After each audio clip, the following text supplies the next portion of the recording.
Bienvenidos a un capítulo más de Legalmente. Hoy está conmigo uno de los financieros más interesantes de México. Hombre. Inteligente, filosófico y brutalmente directo cuando habla de dinero. Me acompaña mi querido tocayo Jorge Fernández, mejor conocido como Boss, quien es, como bien lo dije, financiero, filósofo, le gusta también pintar Warhammer. Además es socio de una firma de inversión importante, una financiera que se llama Graham Elliott, y también es profesor de análisis en el IAT Bursátil.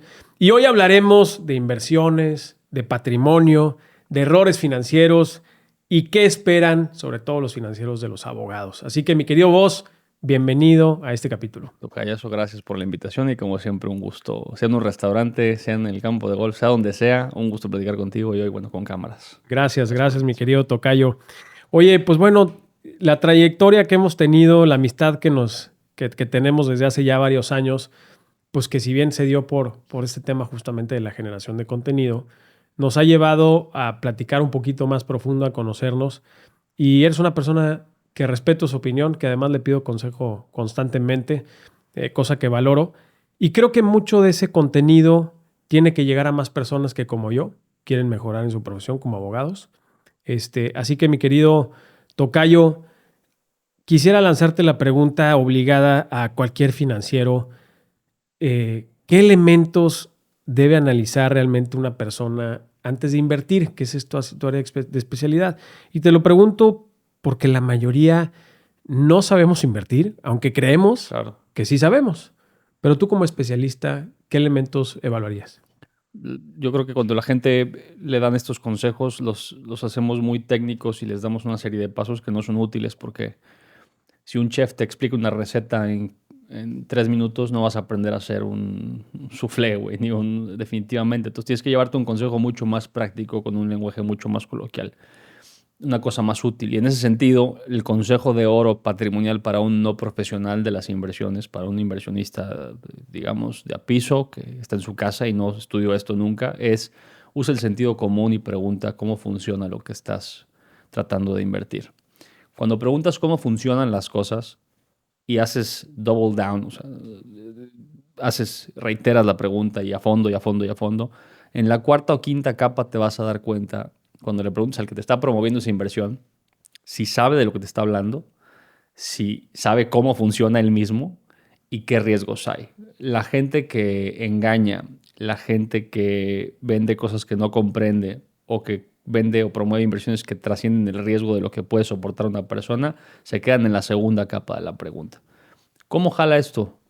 Pues con estos contratos y así, así, así. La básica es paga tanto y es de este color y de este sabor. ¿Y cómo se genera ese dinero? Bueno, pues así. ¿Y quién le dio ese dinero a la parte que me va a pagar el rendimiento? Bueno, pues así. Esa serie de preguntas para la tercera o cuarta capa tienes una respuesta muy clara. Entonces, en lugar de llevarse una receta de esas red flags, es ustedes usen su sentido común y pregunten cómo funciona esto que me estás diciendo que es buena idea para mi patrimonio. En esa respuesta va a estar todo. Cuarta o quinta capa. ¿Cómo funciona? ¿Y esto cómo funciona? ¿Y esto cómo funciona? Te vas a dar cuenta, sí. Como las cebollas. Como las cebollas, escapando una cebolla, correcto. Oye, mi querido tocayo, ¿en qué momento, en tu opinión, construimos una aceptación del que lo que vemos en redes sociales es ley en una materia tan compleja que es poner en riesgo tu patrimonio? Claro. Es un fenómeno antropológico. Decía Bertrand Russell que si pasamos suficientes veces por medios, por televisión, que la nieve es negra, la gente hará que la nieve sea negra. No hay escapatoria para la condición colectiva. La condición colectiva es un sesgo que tenemos muy viejo, decenas de miles de años, donde si la opinión de todo nuestro clúster social está dirigida a una cosa, estamos cargados a creerla. Eso funciona porque eficientiza la forma de relacionarse en tribus. Nada más que ya no estamos en tribus, predominantemente son sociedades civilizadas. Y cuando la gente obedece por viralidad a un precepto, algo que publicó alguien, pues lo empiezan a creer por automático. Eso es un defecto de la cognición humana. Entonces no es una cosa de estos tiempos Estos tiempos amplifican el fenómeno, porque ahora un video llega en tu celular y lo ves en el excusado o en tu cama, donde lo veas. Idealmente, no metan sus teléfonos al excusado, señores. O sea, límpienlo. Yo le tengo mucho miedo a los teléfonos ajenos, güey. Yo no los meto al excusado. Pero sí, eso amplifica porque la gente lo ve en su cotidiano. Cocinando, en el baño, durmiendo, en la cama. Y eso hace que tengas presente todo lo que alguien dijo. Y eso que alguien dijo lo tiene presente mucha gente. Y si esa mucha gente le suena razonablemente aceptable lo que dijo, se hace verdad instantáneamente. Entonces, no es una cosa evitable, que es la primera gran cosa. El primer gran paso es entender que es una condición humana, güey. El colectivo va a pensar cosas que no son ciertas. Eso siempre ha sido cierto y va a seguir siendo cierto. Y con eso en la cabeza ya tienes un primer gran filtro. Lo que dice la mayoría no necesariamente es verdad. Ese es tu primer filtro y ese es como el primer bastión de defensa para que no entren estas ideas. Pero es humano. Claro. Ahora podríamos entender por la respuesta inicial a la pregunta de los elementos que el inversionista sofisticado no es necesariamente el que gana más, sino el que entiende más. Tampoco. El inversionista sofisticado en la clasificación de inversiones, por ejemplo, en el segmento que atendemos, es el que tiene acceso a instrumentos más sofisticados. No es que los entienda necesariamente. Y esa distinción existe, ¿no? La gente piensa que al tener activos en mayor volumen, tener más dinero, entiendes más. Y yo te diría que la tesis es casi cierta, esto que te voy a decir. Un cliente que tiene 100,000 pesos y un cliente que tiene 100 millones y un cliente que tiene 1,000 millones es esencialmente el mismo cliente, salvo que el lenguaje avanzó porque tiene acceso a más cosas. O sea, uno ya habla de su trust familiar porque se tuvo que sentar con su abogado familiar a ver hacer un trust. Otro ya habla de la empresa, que es holding de las empresas de la familia, porque se tuvo que sentar a hacerlo irremediablemente del camino. Pero no quiere decir que lo domina profesionalmente, quiere decir que el lenguaje está en su cabeza. Pero todas las demás preocupaciones son las mismas.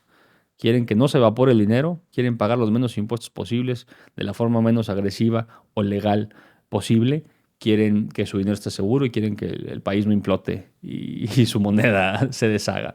Eso le preocupa a todos por igual y el inversionista sofisticado y el inversionista, digamos, de retail o masivo es exactamente la misma persona, salvo la diferencia del lenguaje, de a lo Claro. que tiene acceso, no a lo que comprende per se.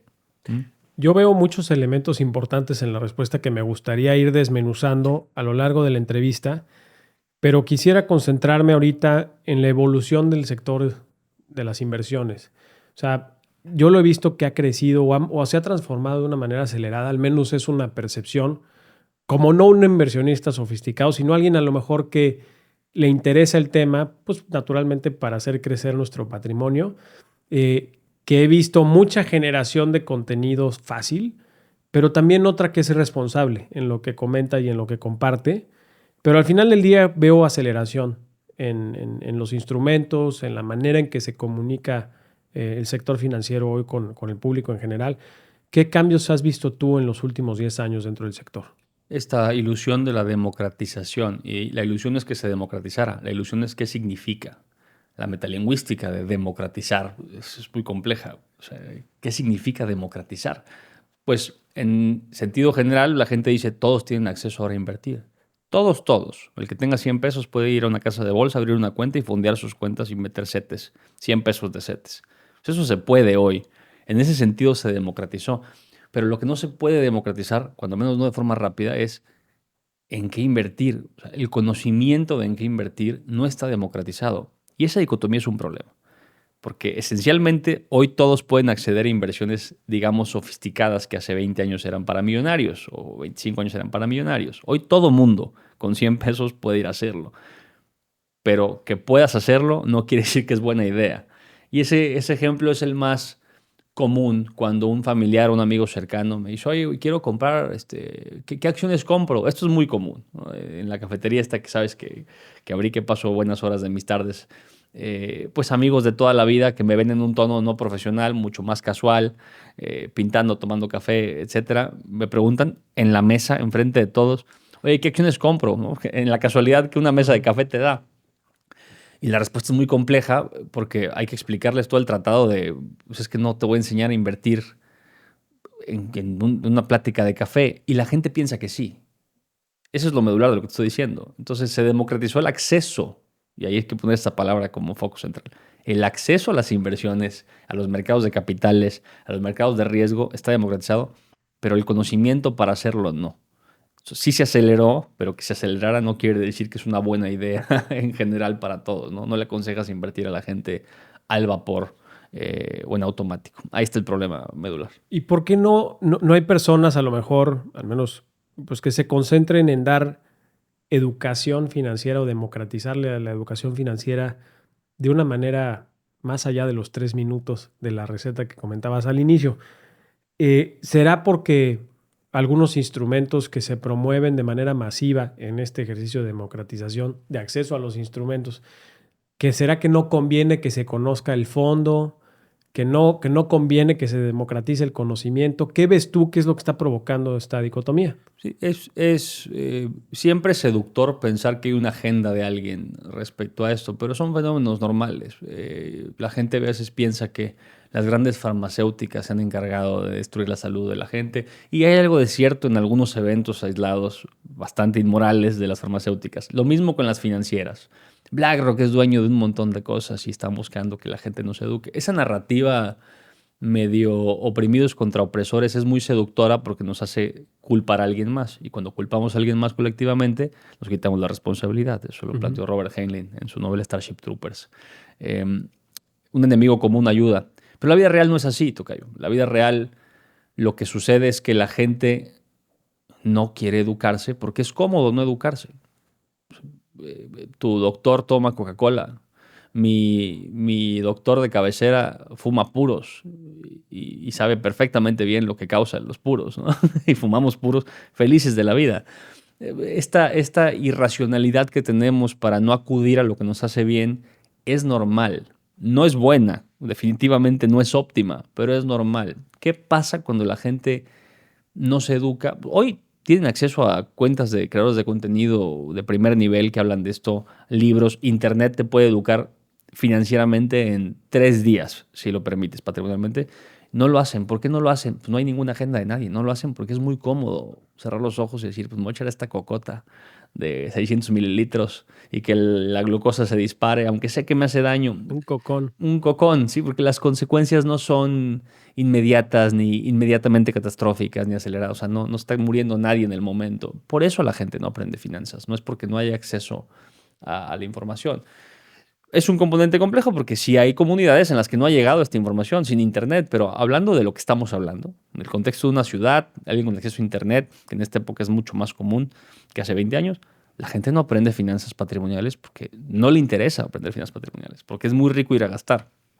Cosquilla, una parte primitiva nuestra de acumulación de recursos que pues es rico comprar y es rico gastar, no es tan rico postergar para el futuro el placer inmediato. Esa es la razón real de por qué la gente no aprende finanzas patrimoniales. Es poco interesante, es poco sexy, es mejor comprar.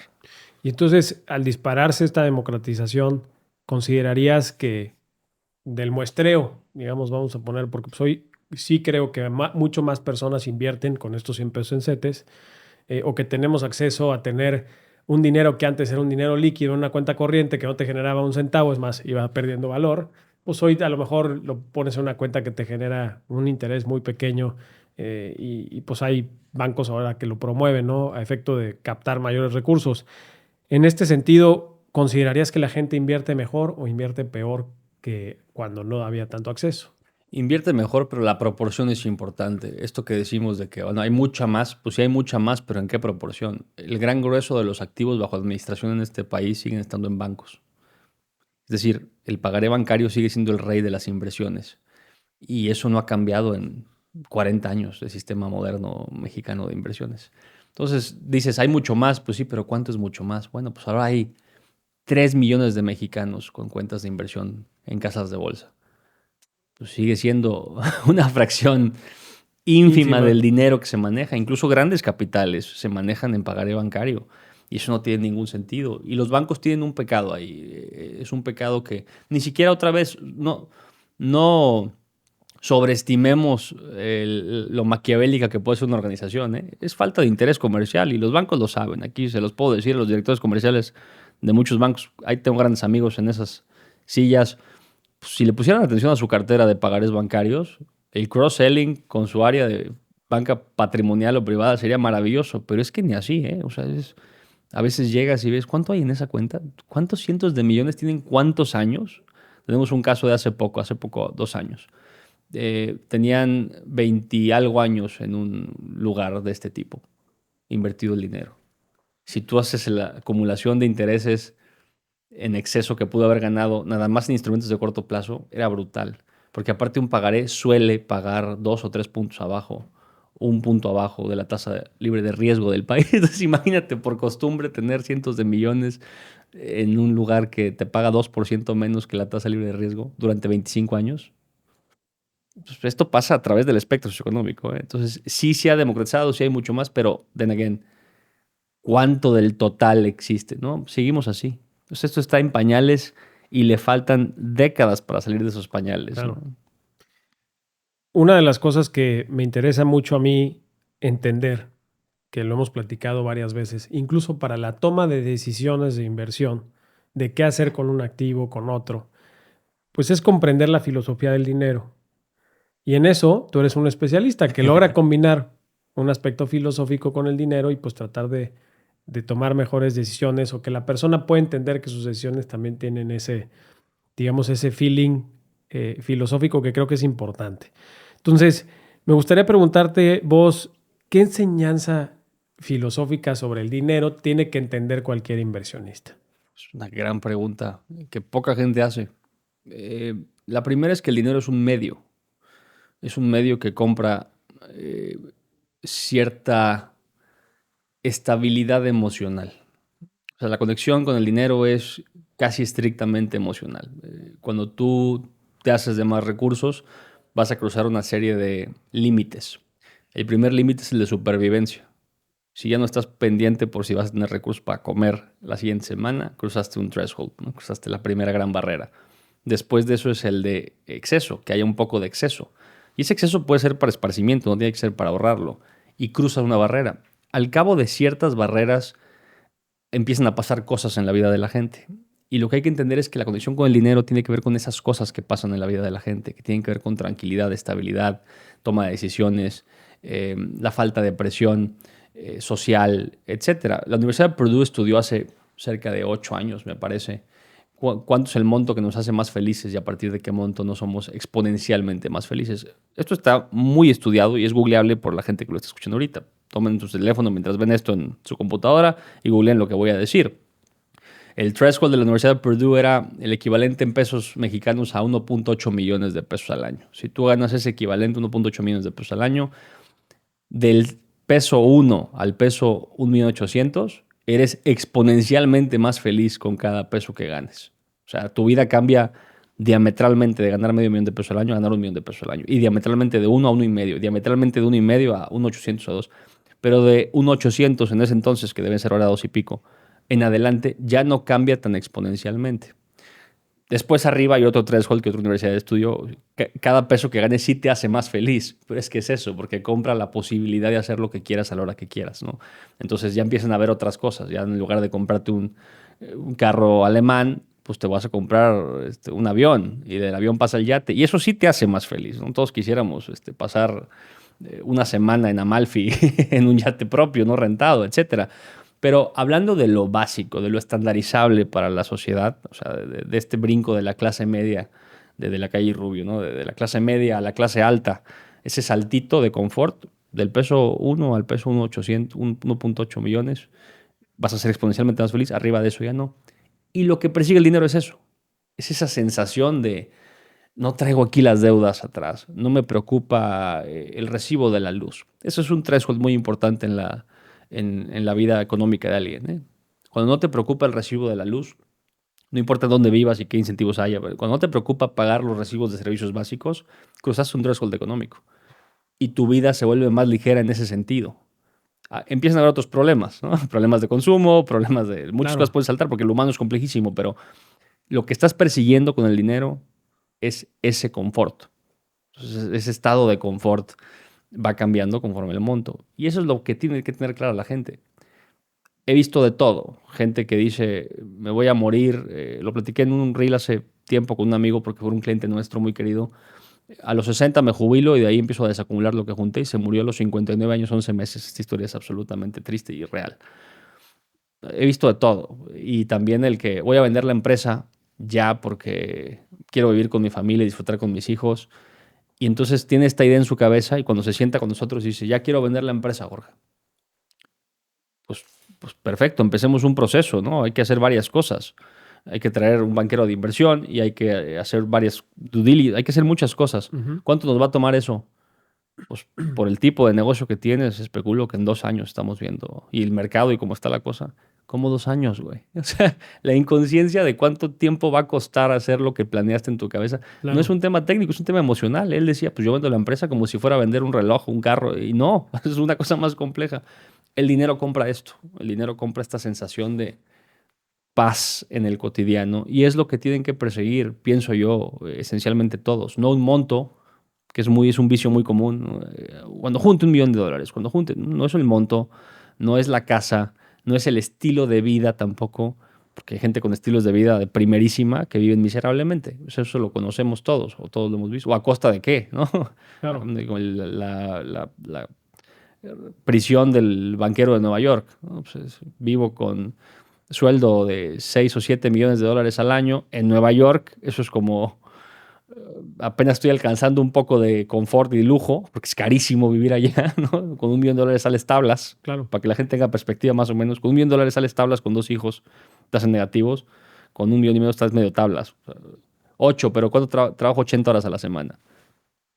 A menos que es lo que quieres, ¿no? Entonces, ¿qué persigue la gente? ¿Qué debería perseguir? En mi opinión, debería perseguir la sensación de confort. Si ese confort está en 200, 300, 500, 1 millón de pesos al año, pues pon el objetivo de qué estás buscando que pase.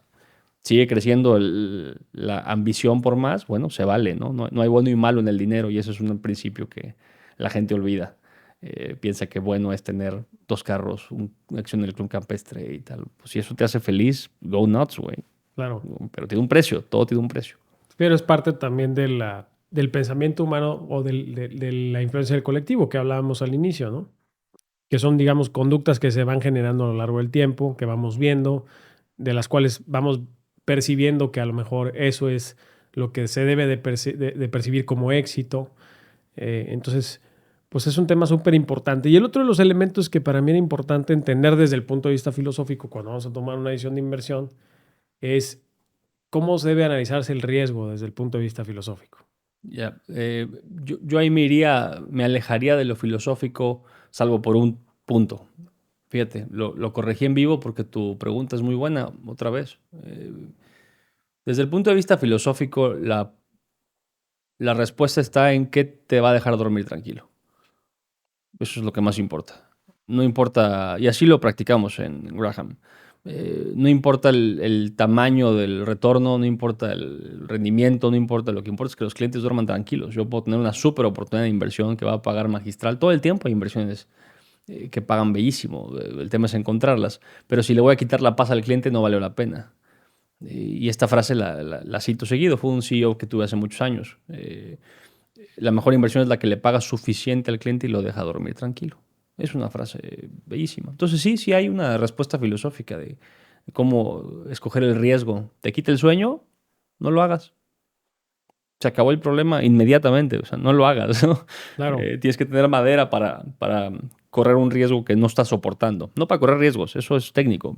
Para correr un riesgo que no vas a soportar hay que tener una madera especial. Y hay sí, gente que, los empresarios, vivimos un poco en la línea de decir, pues vamos a correr riesgos que nadie más correría, ¿no? Hay un poco de sociopatía en esas decisiones. sin Pero duda. el riesgo es técnico. El riesgo se calcula por frecuencia y severidad. Y qué es lo peor que le puede pasar a un activo, qué es lo peor que le ha pasado en la historia de un activo y qué tan frecuente ha pasado eso, qué es lo peor que le ha pasado.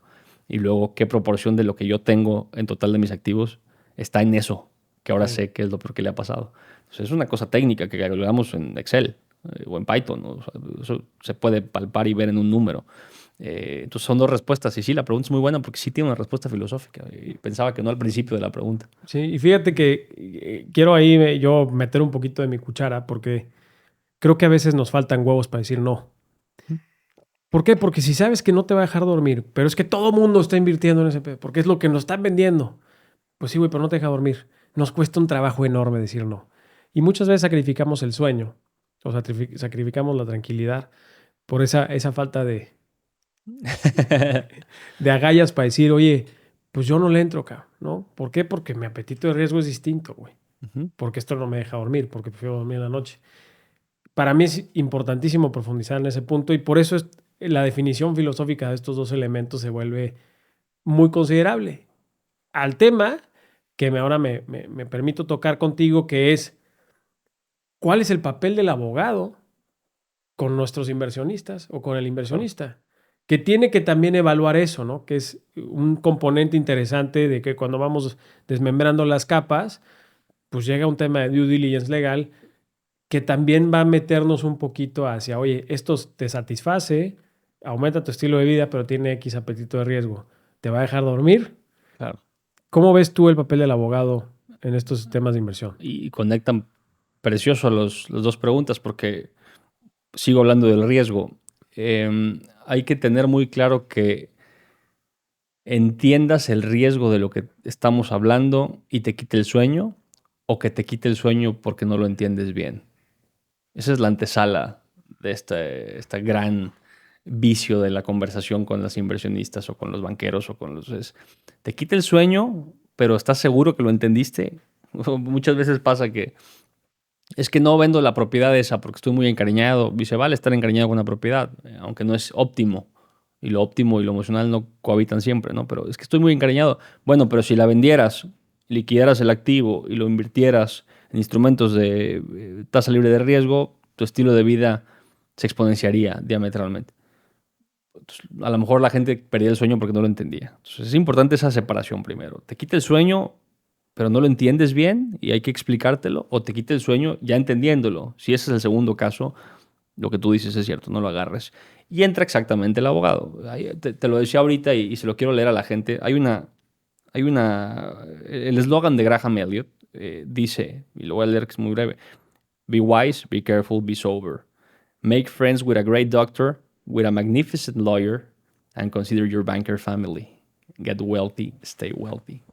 En el eslogan de la firma está integrado el doctor y el abogado de la familia, porque los consideramos partes fundamentales de lo que hacemos. El papel del abogado debe ser, en primera instancia, servir de brazo de apoyo, no de contención. Y eso es muy importante. En las relaciones profesionales, tú lo sabes muy bien, Tocayo, juegan muchas cosas. Y una de las cosas que más juegan es el ego. No de que te sienten alguien más en una mesa, el ego de demostrarle a tu cliente que tú sí sabes. Ujú. Y uno de los problemas más comunes con los profesionales, tanto de contabilidad, de tributario y de jurídico de nuestros clientes, es querer brillar en una reunión en la que el propósito no es que ellos brillen, sino entender un punto. Entonces nos hemos topado muchas veces objeciones de cosas que no dominan o hipotéticos extrajurídicos absurdos. O te voy a poner un ejemplo muy puntual. Un caso de estructuración, pues de crédito estructurado, valga la redundancia, y el abogado de las personas decía, este crédito son garantizados, digamos, ¿no? Con una garantía en un fideicomiso, una cosa muy sólida jurídicamente y muy probada además.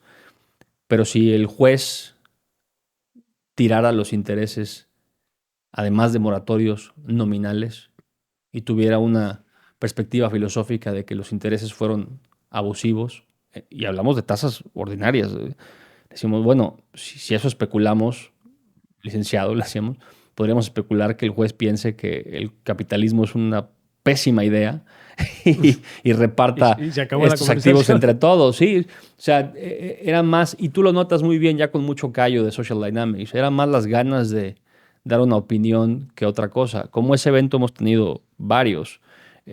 Creo que lo principal es entender muy bien para qué te están citando tus clientes. Lo mismo que hacemos nosotros cuando nos citan una opinión financiera de un tema que es jurídico, ¿no? O sea, un divorcio, lo que sea. El banquero dice, pues yo vengo aquí a dar mi opinión técnica, no a brillar yo. Eso es muy importante. El papel del abogado es estar ahí para soportar sobre las materias que domine, las opiniones técnicas que tenga que dar y para referenciar sobre las materias jurídicas que no domine a otro especialista en esa disciplina. Pero a eso va el abogado en las decisiones financieras de la familia. Especialmente no va a dar su opinión sobre qué es una buena y una mala inversión.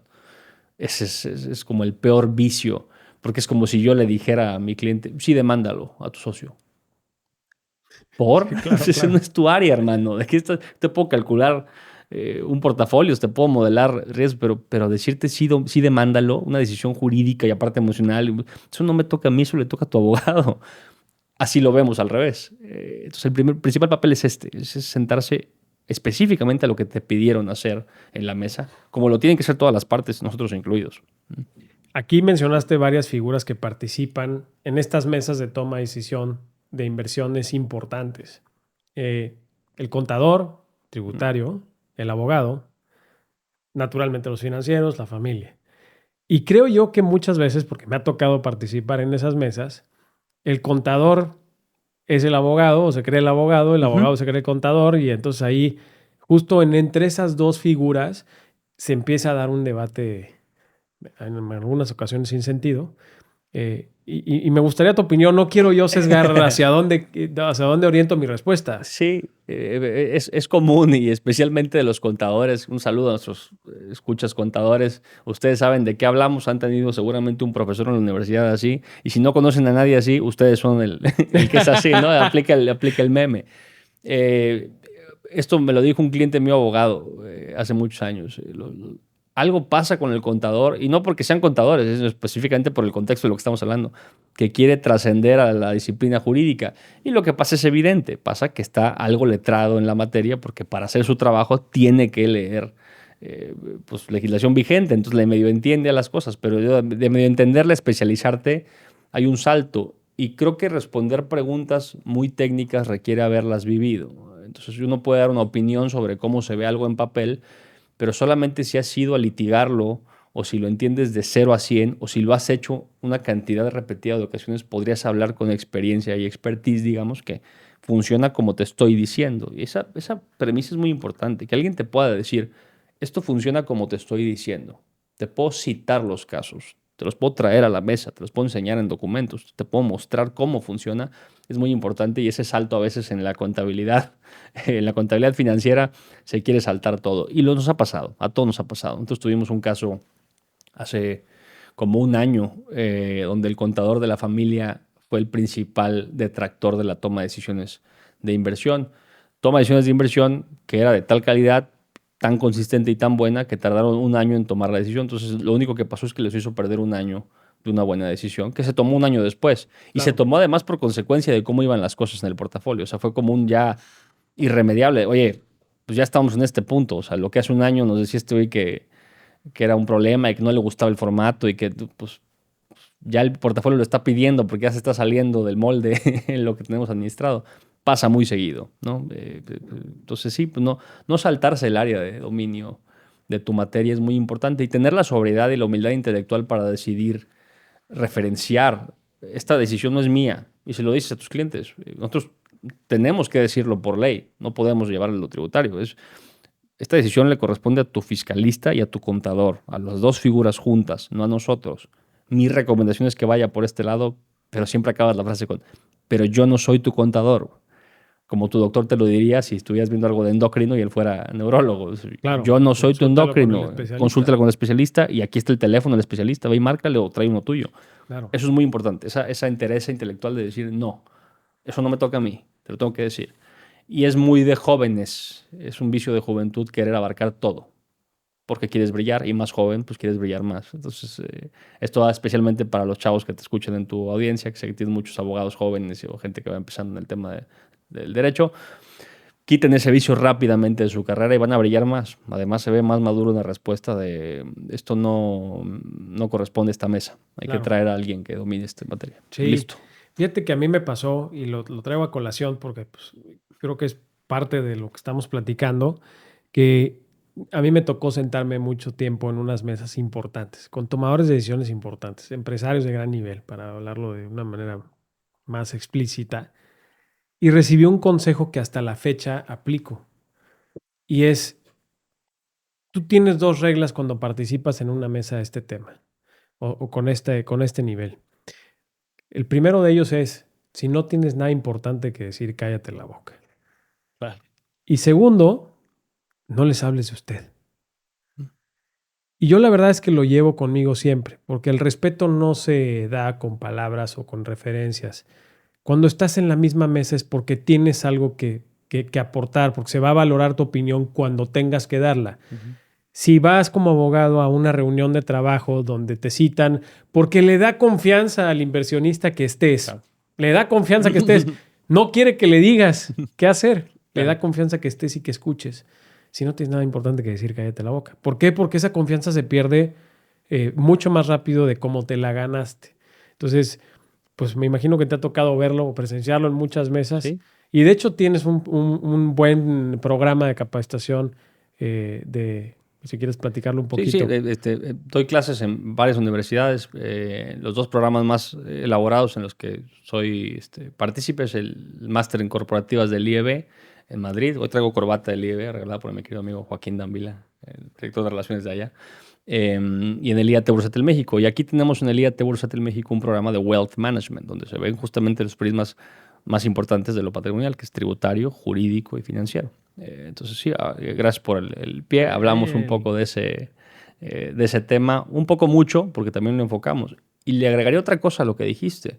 No tienes nada importante que decir, no lo digas, pero si tienes algo importante que decir, es fundamental que abras la boca. O sea, aprender a cerrar la boca, pero aprender a abrirla cuando tienes que abrirla es igual de importante. A veces la gente le puede pasar el caso opuesto. Y lo digo otra vez para los más jóvenes que están empezando sus carreras de tu audiencia. ¿Viste un riesgo? ¿Lo detectaste? No tengas miedo de decirlo, o sea, de ser vocal en ese riesgo que dijiste. Si lo viste es que existe.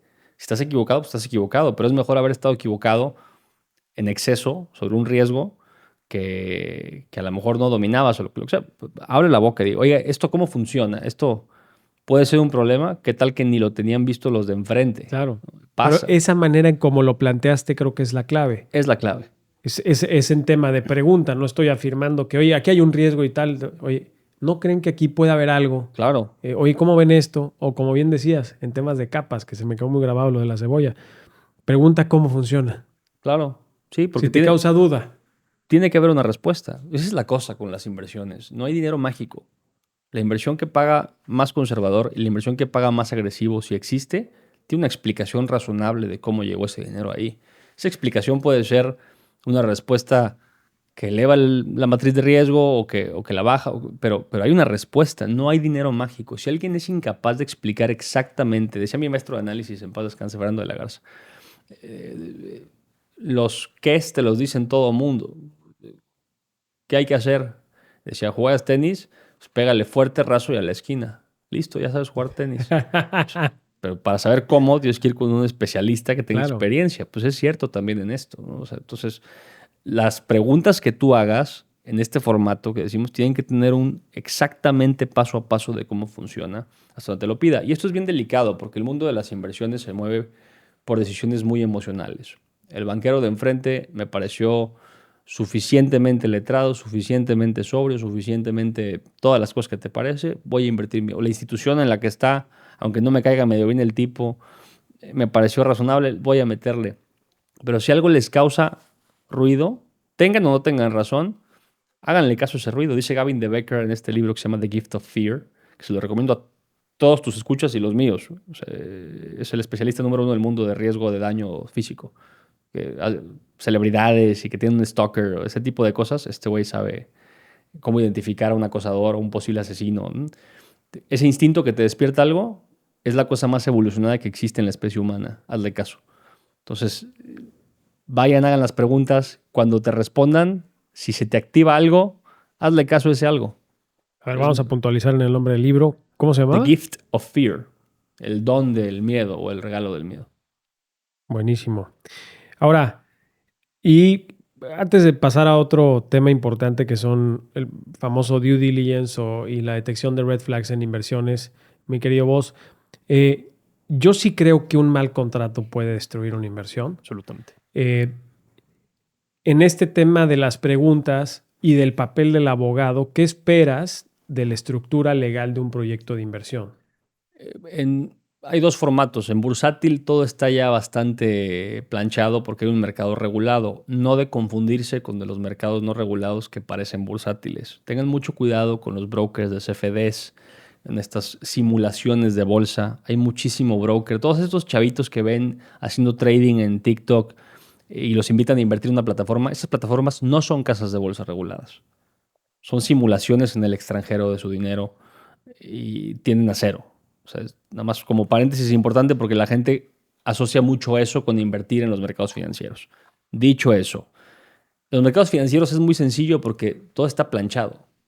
El nivel de regulación es brutal. O sea, tenemos que dar, para que tengan un ejemplo, si yo hago una operación ahorita, si mi equipo hace un trade de Alphabet, de Google, a las 10 de la mañana, de tanto número de acciones, a tal precio, tengo que hacer una justificación de por qué lo hice y mandar un informe de por qué hice esa operación. O sea, el nivel es absoluto. Entonces, ahí nada más asegúrense que están en el marco del sistema regulatorio y ese es el primer paso para saber que tu dinero no se va a evaporar de la noche a la mañana, como ha pasado aquí en esta ciudad y en todo el país, o en todo el mundo muchas veces.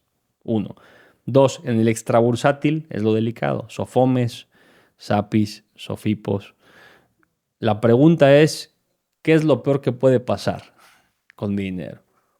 No una opinión de qué es lo peor que puede pasar, es jurídicamente qué es lo peor que puede pasar. Y tú le vas a dar ese contrato a tu abogado. Claro. Y así, dime por favor qué es lo peor que puede pasar con este contrato. La respuesta, si es un instrumento no garantizado, pues es que tu dinero se pierda, que hay un default, como ha pasado aquí con Trinitas y con todo lo que ha pasado. Si tu abogado te hubiera revisado eso y si hay alguien de ahí, de la audiencia que tenía dinero ahí, te hubiera podido decir perfectamente bien, pues pasa que tu dinero está parcialmente garantizado o garantizado en nada, o Sí. en el caso de negocio el que fondearon en crédito, lo que sea. Esa es la pregunta importante. ¿Qué es lo peor que puede pasar? Y le das el contrato y le enseñas. Esto que me están diciendo en contrato tiene un mapeo hasta lo que me están platicando en la narrativa y esa solvencia moral entre que lo que me dijeron y lo que está en el documento sea cierto es el paso más importante inicial para arrancar una solución de inversión, Sí. no bursátil hablando. Y la segunda es la solvencia moral de quien tienes enfrente, que eso también es importante porque es un híbrido subjetivo entre el feeling que te da la persona y la reputación que tenga la persona. No es infalible, claramente, lo hemos visto aquí, empresas de 15 años, pues Trinitas tenía creo que 15 o 20 años, y les pasa. Pero sí ayuda porque incluso habiendo un error en el contrato, si la gente que te está atendiendo es buena gente, pues que es lo más difícil, ¿no? Sí. En el gran grueso de empresas que hay de esto, las cosas van a salir adelante. Y lo digo de primera mano porque nos hemos equivocado, porque no somos perfectos en algún contrato alguna vez, pero sabemos que el cliente del caso de negocio corporativo es derecho, o sea, es buena persona, digamos, o es moralmente solvente.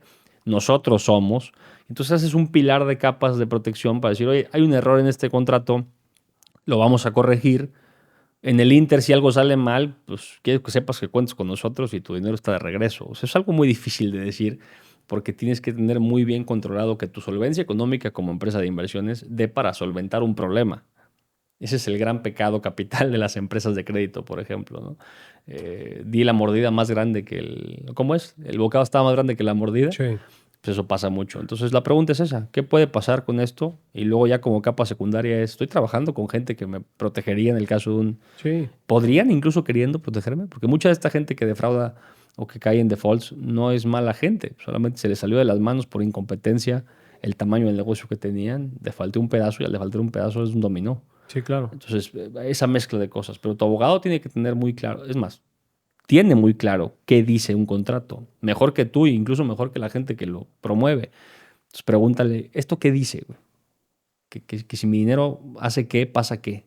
Y es una respuesta de un párrafo de WhatsApp. Tu abogado perfectamente te va a poder decir, esto dice que si defaultea el caso de inversiones, te van a garantizar. Y esa garantía está en este documento y se ve así y es así. Ah, bueno, listo. Sí. O no hay nada. Dice que si esto te deja de pagar, pues estos güeyes te deben. Pero tú y yo sabemos, tocayo, que demandar y ganar no es igual que cobrar. Claro.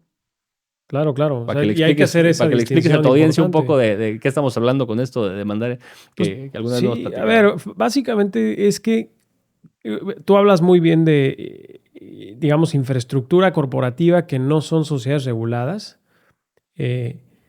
Y al final del día, pues, ¿con qué garantizan? Con los activos que tiene la empresa, con la que estás realizando la operación. Entonces es un tema bien sencillo. La primera pregunta es, a ver, ¿con quién estás contratando? Pues Pixapi. Ok, Pixapi, pues yo puedo acceder al registro público de comercio y verificar cuánto tiene de capital. Y si tiene 10,000 pesos de capital, que es el capital constituido, pues yo no tengo garantías. O es que tiene ciertas aportaciones en base al capital variable. Pues sí, pero el capital variable yo no lo puedo ver en la cuenta. No sé si está líquido, no sé si es de libre disposición, no sé si tiene activo circulante o no circulante, tiene activo fijo, o sea, qué porcentaje, qué cantidad, cuánto es líquido, cómo lo voy a garantizar. Es que me dieron un pagaré. Pues sí, güey, yo te voy a conseguir la sentencia favorable que va a condenar al pago, más los intereses moratorios, gastos y costos judiciales, y le vas a cobrar una la nota, pero no te la va a poder pagar, güey. No tiene con qué pagártela, no tiene una garantía de ley. Eso, esta respuesta que les dio el abogado aquí en vivo y a todo color, es la respuesta que debería darles a alguien cuando le pregunten, ¿qué me están dando a firmar, güey? O sea, si tiene un abogado familiar, que lo recomiendo sí tener, es un abogado corporativo o mercantil, o depende del tamaño de su network, ya ustedes sabrán qué tienen, pues la pregunta es, sí, güey, ¿qué dice esto que pasa, no? O sea, si mi dinero se evapora, ¿les puedo cobrar? Pues si tienen dinero. Hay una pregunta que ya salió. Sí. O sea, sí les puedes cobrar, pero si tienen dinero. Y además, yo, tu abogado, te voy a cobrar por ir a demandarlos y ganar, güey. Pero ya que ganes, no les vas a poder cobrar porque no sabemos si tienen dinero. Entonces, ¿dónde está la garantía de ese dinero? Y ahí empiezan las preguntas a salir, las capas que decía. Hagan 4 capas de preguntas de cómo funciona su instrumento de inversión y así se van a dar cuenta. Sí, claro. ¿Qué es qué? Y hablabas tú también después de un instrumento que sea ahorita más sofisticado y conocido, pues que son las garantías, digamos, fiduciarias, ¿no? Que al final del día casi siempre son inmobiliarias, en su gran mayoría, que el inmueble se aporta un fideicomiso, que el fideicomiso tiene reglas claras, que te dice si pasa A más B, pues ahí tienes la ejecución de la garantía, que ya está aportado un fideicomiso. Claro, que incluso ahí hay forma de destruir tu dinero, ¿eh? Y se las explico para que lo ubiquen también. Existen los pillos, porque los he tenido sentados en un Zoom. Alguna vez un cuate en un departamento, esta historia es absolutamente chistosa y real para mí. Me sientan con un cuate que es un multimillonario y abre el Zoom y está en un departamento que es blanco inmaculado, no se me olvida, fumándose un cigarro delgado así, ¿no? Y pidiéndonos una cantidad de dinero ridículamente pequeña para la liga en la que andaba el cuate. O sea, entonces dices, no, ya de entrada no me hace match el sapo con la pedrada. ¿Por qué me está pidiendo a mí, este mogul, un pinche pedazo de dinero que es ridículo para sus estándares, ¿no? Ya no me hace, ya me activa el primer red flag de Gavin de Becker, ¿no? Algo no me suena. Y se lo pregunté con toda claridad y me aventó un cuento. Me quería dejar una garantía que valía, te voy a inventar porque no me acuerdo, pero a lo mejor valía 15 veces lo que le íbamos a prestar. Y tú dirás, bueno, pues es un no-brainer, porque si vale 15 veces el capital que vas a usar de inversionistas para colocar en lo que sea que vas a colocar, pues cualquier problema tienes 15 veces más. Es invendible esa garantía. Entonces, tengan mucho cuidado porque incluso con garantía, si es una cosa ya, es un terreno industrial en las afueras de Yucatán, que ¿cuándo te vas a deshacer de ese pedazo de tierra para recuperar el capital? Sí, inservible. Nunca. Es una forma que tienen los pillos de vender propiedades que son invendibles y hacerlas líquidas y capitalizarse y ver qué pasa. Entonces tengan mucho cuidado. O sea, en todo, y tu abogado te puede decir eso también. Pues aquí dice que hay una garantía. Pues ya salió la pregunta. ¿Y cuál es la garantía? Pues es un terreno en tal lado. Pues eso no me interesa para garantizar mi capital, hermano. Ese es el patrimonio de mi vida o una fracción de él. ¿Por qué lo voy a ir a meter como un colateral invendible? Claro. Entonces, esa es la receta de tu banquero y y tu abogado, y idealmente tu fiscalista sentados en la misma mesa, rebotando las ideas entre los tres para ver cuál es el formato. Y también otra vez, regresamos a la humildad intelectual de escuchar. Hace poco, muy poco, un mes y medio, un cliente nuestro del extranjero nos sugirió un cambio en los custodios. En este banco, este prominente banco neoyorquino y en este pequeño portal que es usualmente para retail. No, un banquillo ahí, no gringo todo, ¿no? Pero es un banquillo ahí de 3. Entonces vimos la decisión, ¿por qué? Pues porque el fee me baja 22%, cabrón. Pues tienes toda la razón. Y no es el fee que cobramos nosotros, es el fee general del... Tienes toda la razón. Entonces también tener la humildad intelectual de decir, pues, claro, güey, es una buena idea que no se nos ocurrió a nosotros. Y si lo dijimos, no se nos había ocurrido. Se nos pasó de noche el cálculo y tu fee baja. Y está muy bien que baje, güey, porque tienes más dinero tú y más dinero tú, pues más podemos cobrar. O sea, todos felices, cabrón, claro. Y así lo hicimos. Entonces, esa apertura, además, como consejo profesional para tu audiencia más joven, el cliente la aprecia. O sea, nadie tiene por qué saber todo, ni por qué ser omnisciente y omnisapiente. Pues no, pues se puede perfectamente corregir en el camino cuando una idea es mucho más inteligente que la que tú habías dado. De eso se trata, ¿no? No estás Claro. ahí para ser un oráculo. Vos, si pudiéramos resumir 3 puntos que siempre debes revisar antes de invertir. Mm. Frecuencia y severidad, qué es lo peor que puede pasar, cuántas veces ha pasado, qué tan grave es eso que ha pasado. Número uno. Número dos, desentiendan lo que les dijeron sus influencers de internet de qué es diversificar. Diversificar es un concepto complejo. El padre de la diversificación de la teoría de portafolio moderno es Markowitz, ganó un Nobel con esta idea, y esa idea no se calcula en una calculadora de teléfono en 3 minutos. Implica saber variables de las clases de activos. Entonces, diversificar, es el segundo consejo, es por clases de activos, no por institución financiera, no porque lo tengas en 4 bancos o en 3 casas de bolsa diferentes o en 2 países, por clase de activo. Tengo tierra y tengo acciones y tengo CETES y tengo empresa y tengo casa y tengo mi casa personal. O sea, eso es diversificar, clases de activos. Ese es el segundo consejo. Y el tercer consejo es no compren cuentos de cuál es el futuro patrimonial de sus vidas si dejan de comprar café de Starbucks y empiezan a comprar acciones. Y tu vida patrimonial obedece a 2 cosas.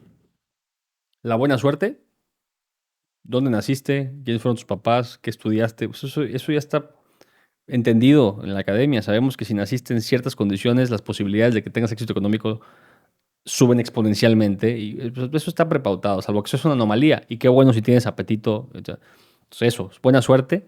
Y la segunda es el camino que pautes tú, que esa es la anomalía. Si quieres llegar económicamente a ser más solvente, tiene un precio. Tú lo sabes, todos los empresarios lo sabemos, y ese precio es pagable o no, y no está mal también. Decir, hasta aquí estoy a toda madre, porque echar la siguiente empresa a andar me implica que me despida de los siguientes 5 años de mis hijos y de llevarlos a las clases y de dormirlos temprano y de estar con mi familia. Y eso es válido. Alguien nos vendió en algún punto del camino que la zona de confort era mala y pues, confort es una palabra que significa comodidad en francés y mi memoria no me falla, güey. Pues, yo no le veo nada de malo estar cómodo, cabrón, ¿no? Entonces, determinen ustedes eso y confíen un poco en la buena suerte que tengan. La mezcla de esas 2 cosas los va a llevar a que su vida patrimonial salga adelante. Pero estos consejos, perdón el francés, puñeteros de si hubieras comprado con lo que te gastaste en Starbucks, acciones de Starbucks, así no funciona. Pudiste haber perdido todo tu dinero, güey. Claro. Lo que tú hubieras gastado en rollos de Kodak, si lo hubieras comprado en acciones de Kodak, hoy no tendrías un peso porque Kodak se fue a la chingada, güey. Lo mismo con Blockbuster, güey. En lugar de rentar películas, hubieras... Esas narrativas son para hacer contenido y generar clics. Así no funcionan los números. Entonces, buena suerte y que sea buena suerte y pauta el camino y di qué precio quieres pagar para llegar a dónde y págalo con calma y amor y paz, güey. La vida es muy corta. Vos, hemos tenido tú y yo conversaciones de qué hubiera pasado si pudiéramos regresar el tiempo, que a pesar de que no nos gusta hablar en pasado, creo que es importante para dejar un poco de huella y trascender también el mensaje que le vamos a dar a las nuevas generaciones, que no son tan nuevas, nomás tenemos un poquito más de años, poquitos, eh, de adelanto y de experiencias, vamos a ponerlo.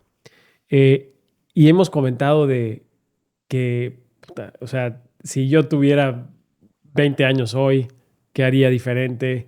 ¿Qué estaríamos, digamos, construyendo de manera distinta? ¿Cómo construirías tu patrimonio desde cero hoy? Sabiendo lo que sé hoy o otra vez, si me hubiera Sí, regresado, sabiendo lo que sabes hoy. definitivamente me hubiera cargado mucho más a mercado de capitales, o sea, a bolsa. Eh, por muchas razones no lo hice y tomé decisiones como también, incluso dedicándome a esto, ¿no? Por sociales, ¿no? Comprar una propiedad inmobiliaria que no era lo que estaba buscando hacer, nada más por tenerla, o lo que sea, me hubiera cargado a capitales, que es lo que sé hacer, o sea, bolsa, en mi caso en particular. Eso no hubiera pasado tanto tiempo, y no que sea yo un erudito, siempre le digo a mis amigos y mis colegas de las maestrías, Yo soy el menos serio de todos los académicos que están ahí conviviendo. O sea, güey, soy de juguete, güey. O sea, y también así como eso, soy influencer de juguete y soy muchas cosas de juguete. Nomás soy buen analista y buen banquero, güey. Todo lo demás es de juguete. Pero dicho eso, hubiera pasado menos tiempo estudiando cosas que a lo mejor no llegaron a un destino útil.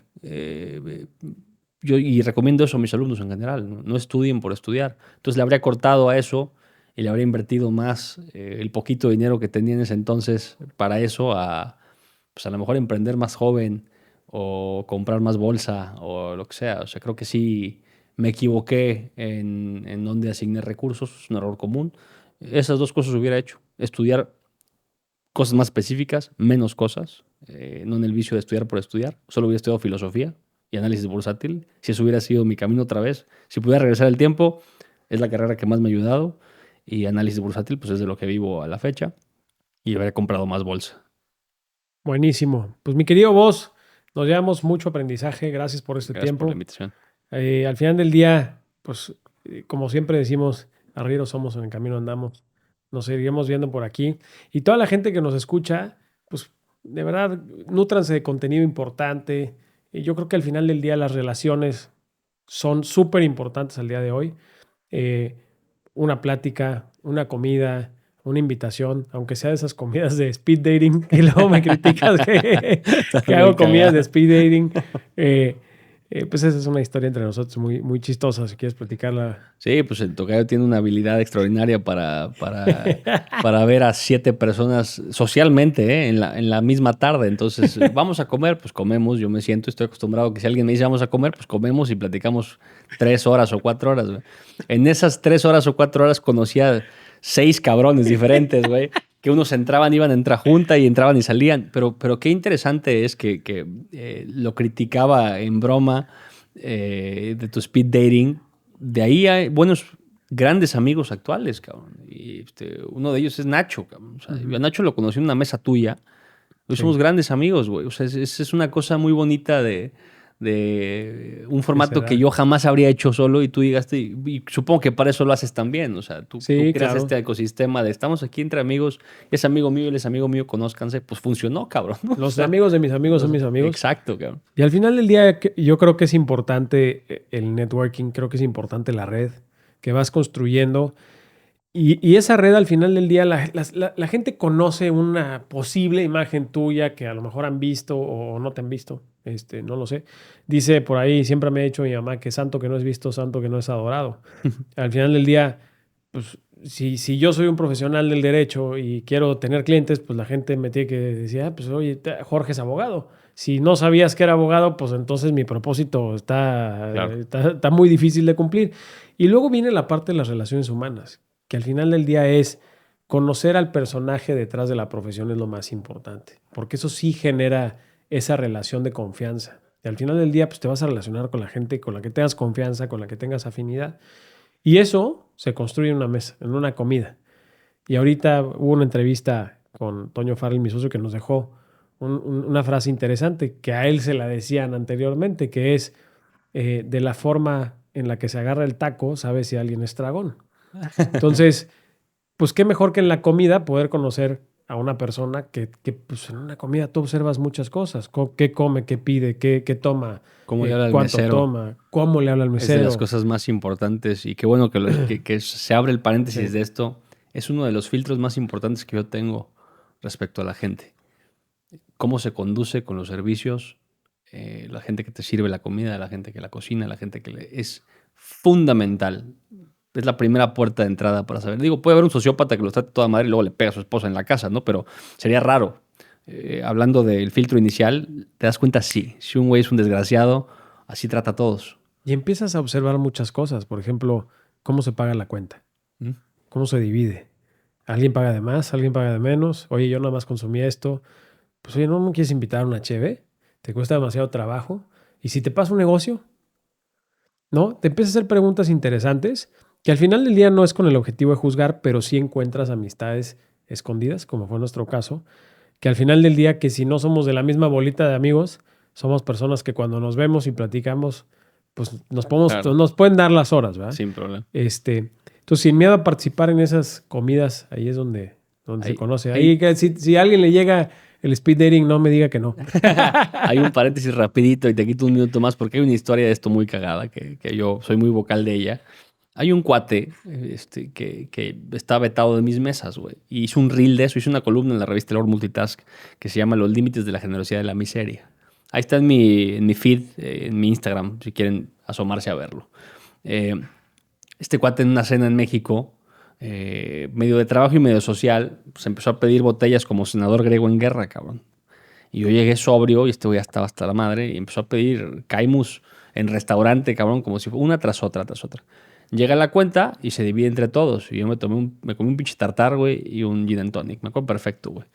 Entonces dije, bueno, pues tantos pedos, llegué tarde, pues toca, güey. Dices una, me la trago, no pasa nada, güey. Pues así es a veces. No me voy a poner aquí, oiga, yo no me tragué. Dices, bueno, es lo que es. Paga. Y luego, años, meses después, en otra comida de un amigo, están todos comiendo. Dice, bueno, ya me tengo que ir, se para y se va. Y el papá de mi cuate dice, güey, ese güey siempre hace eso, ¿ah? Cuando dice eso, le digo, ¿cómo, güey? O sea, esto no es un evento aislado, o sea, es un hábito de este cabrón. No manches, güey. Y evidentemente en ese momento, ahí cuenta en la columna, dice, ahí fue. Eso está vetado de mis mesas, güey. De mis mesas, y me refiero no a mis mesas de comida sociales. Está vetado de todo lo que implique hacer un negocio conmigo, nunca de un favor. No me interesa, güey. Pero es muy interesante darte cuenta cómo hay hábitos así en la gente. Y te habla mucho de la persona. No es que le duela pagar una cuenta. Es una noción, porque tampoco le falta dinero. Es una noción de ya chingué. O sea, es un hábito raro, claro, económico, claro. de un vicio, seguramente algún complejo o de lo que sea. Pero te habla mucho. En una comida te das cuenta de esas cosas, güey. Por eso soy totalmente pro lo que estás diciendo. Y la anécdota está buena. Ya es muy pública porque le hice columna y mucha gente se la ha pasado y la gente lo ubica. Y dice, ah, güey, este güey es este güey es el que pide Caimus. Claro. Pues es que, güey, ¿quién pide que caemos en un restaurante? Ahí en martes en la noche, güey. O sea, no mames. Sí. Mi voz, un gustazo tenerte por acá. Gracias, recíproco. La gente que quiera saber más sobre Voz pueden encontrarlo en @voz.fdz, voz.fdz, y también pues en las redes de sus empresas, ge.wealth, y también la del IAT Bursátil, para que lo sigan y para que aprendan, jóvenes, cosas interesantes de filosofía. Y pues si quieres invitarlos también al café. Por favor, sí, los que les gusten los juegos de guerra, tipo, es como Risk en esteroides, y el café, pues tenemos una cafetería en Río Hudson con Rosas, se llama Wargame Café. Mis socios, es un juego de la infancia que amo, y es @Wargame Café el Instagram. Hay uno en Brasil que no somos nosotros, que se llama casi igual, y nosotros, que es grisecito el logo, ahí pueden ir y pasarla bien. Registren la marca para que no se los ganen los de Brasil. Ya está. Pasó ahogado, eso está. Pues Primera fila. Hay que encajar el dientillo tantito. Gracias a todos, nos vemos.